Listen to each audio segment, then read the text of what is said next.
Agar kita bisa meraih keikhlasan, di antaranya melatih diri kita untuk menyembunyikan amalan soleh kita. Tidak kita share, tidak kita ceritakan. Bukan berarti enggak boleh, boleh. Tetapi saya katakan yang obat paling manjur agar kita bisa ikhlas, latih diri kita terbiasa menyembunyikan amal soleh kita. Sebagaimana perkataan sebagian salaf, ya, uktum min hasanatik, uktum min sayyiatik, uktum hasanatik kama taktum min sayyiatik. Sembunyikanlah amal-amal solehmu sebagaimana kau menyembunyikan maksiatmu. Sebagaimana kalau kau bermaksiat kau tidak ingin orang lain tahu, maka tatkala kau beramal soleh usahakan juga kau sembunyikan. Kenapa ini perlu saya ingatkan para hadirin hadirat? Sekarang kita berada di zaman orang suka men-share amal solehnya. Apalagi zaman medsos. Sebagian orang dia umrah, dia share, ya. Dia foto, kemudian dia taruh di profil fikturnya, ya. Kemudian dia hajian, dia foto juga, ya. Sebarkan di Facebook, ya. Doain ya, ya. Tapi dia menunjukkan dia sedang berhaji, kadang dia bersedekah, ya. Kemudian dia sebutin, ya. Dia berbakti kepada kedua orang tuanya, dia sebutin alhamdulillah hari ini sudah membelikan ibu ini, membelikan ayah ini, dia sebutin, ya. Kita enggak tahu nih dia ikhlas atau tidak, tetapi ini rawan. Ikhlas itu aziz, ikhlas itu berat. Seorang berusaha menyembunyikan amal dia.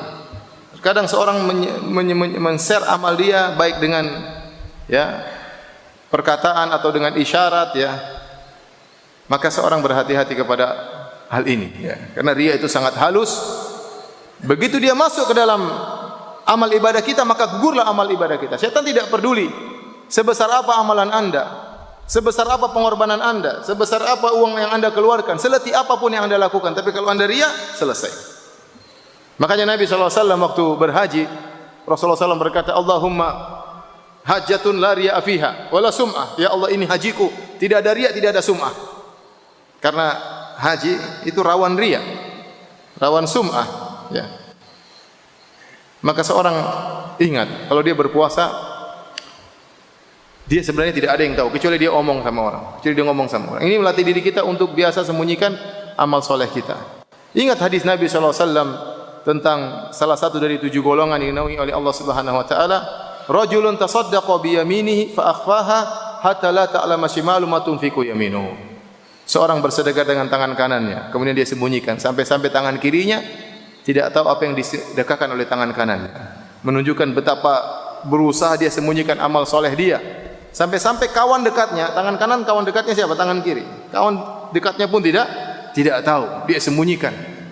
Dia sembunyikan dengan begitu rapat, benar-benar dia sembunyikan sampai kawan dekatnya tidak tahu. Yang biasanya bersama dengan dia, kalau dia nyetir tangan kirinya ikut, kalau ngangkat barang tangan kirinya ikut, kemana-mana dia berjalan tangan kirinya ikut. Begitu tangan kanan bersedekah, dia sembunyikan sampai tangan kiri tidak tahu. Kalau antum sudah sampai pada derajat ini, antum bahagia kalau enggak ada yang tahu, mudah-mudahan itu tanda antum sudah ikhlas. Latih diri antum sampai antum ada derajat, saya bahagia kalau enggak ada yang tahu. Kalau masih ada pengen cerita berarti masih ada gejala-gejala riya, antum harus lawan. Setan menggelitik, ayo cerita. Akhirnya antum cerita. Ini bukannya sombong, ya, gitu. Saya mau cerita, bukannya riya, ya. Terus apa kalau bukan riya? Hanya mau kasih tahu. Bukannya saya cuma memotivasi, ya. Kadang-kadang begitu. Tapi subhanallah, kata Ibnu Qayyim rahimahullahu taala, setan kalau tidak bisa menjerumuskan orang dalam riya, dia berusaha agar pahala menjadi berkurang. Pahala ibadah yang tersembunyikan lebih besar daripada pahala ibadah yang diketahui oleh orang lain. Kalau seorang sudah menyembunyikan amal soleh dia, setan buat dia tergelitik sehingga dia gatal-gatal, dia cerita akhirnya. Kalau dia cerita dalam kondisi ikhlas, niatnya bukan riya, hanya sekedar ya mungkin sharing pengalaman yang lainnya, maka pahala dia berkurang dari pahala amalan tersembunyi menjadi pahala amalan yang diketahui oleh orang lain. Dan itu sudah keberuntungan bagi syaitan. Terus dia digelitiki sampai akhirnya dia cerita dalam kondisi riya, maka gugurlah amal soleh dia. Karena perkara sekarang menyedihkan, saya lihat kondisi di medsos, orang sering men-share amal soleh dia. Dia tidak tuduh mereka riya, tetapi bahaya kita untuk diri kita sendiri. Bahaya kalau kita men-share amal soleh kita dalam segala hal. Ya. Saya dai saja ya repot masuk YouTube ya, memang ya harus di-share supaya saya dapat pahala. Kalau saya sembunyi-sembunyi, siapa yang mau ikut pengajian ya? Tetapi tidak perlu semua saya share. Mungkin kalau saya lagi pergi ke ujung dunia, ke belantara, hutan belantara, tidak perlu saya cerita.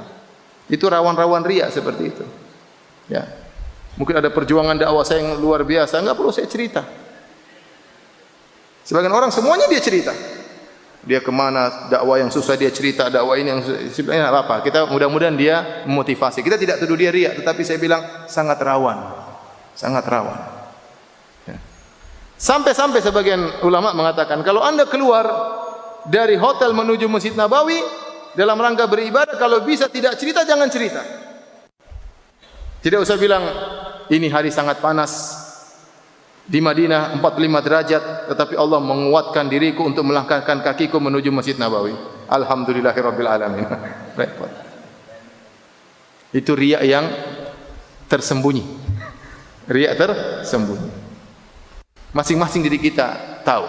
Ya ikhwan, saya katakan, kita ini sebenarnya punya sinyal. Kalau kita riya, pasti kita tahu, pasti kita sadar kita sedang riya.